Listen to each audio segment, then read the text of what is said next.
This All Saints Sunday, we're going to talk a little about context again. The context of Revelation and the context of ourselves today. Revelation is a difficult book to read.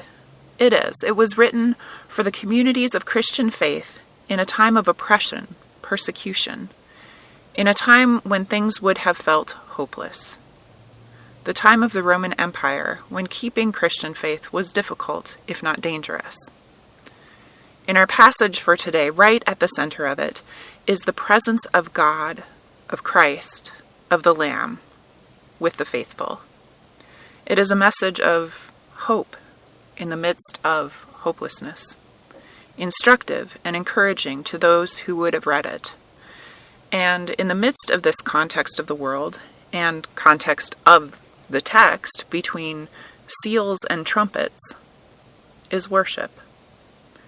In this time, there is God, there is worship, there is music, and there is song.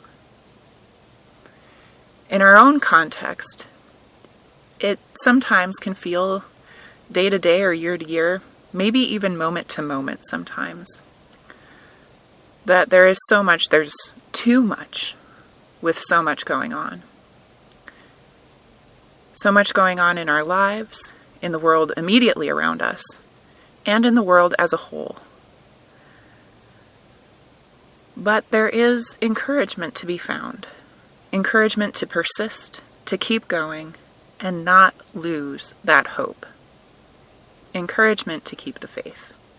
To keep going, to keep talking, and to keep singing. To remember that Christ is with you, with us, with them, with the people, all the people of the world. Now that is not to say that our world is equivalent to the reading, those who would have read this originally, or even to the rest of the world. But it is to say that we still have a role in being here and holding hope.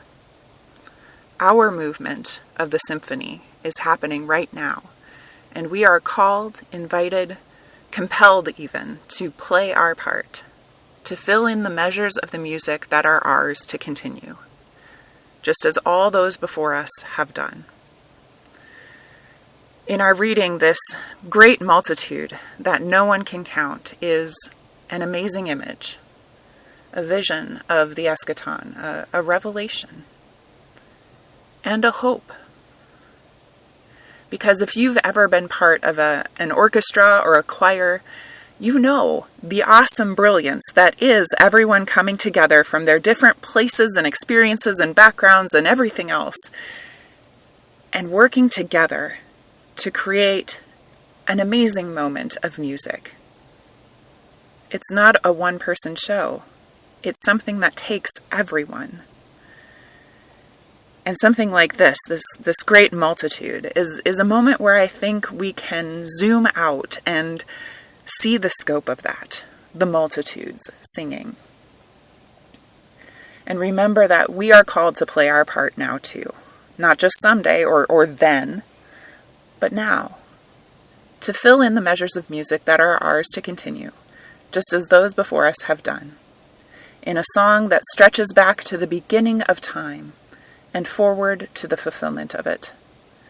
From the ancestors we can name to the ancients that started us on this path, to our part now, our part, that we will pass on to others, who will add their own variations on the theme and bring the music forward another movement, and then another.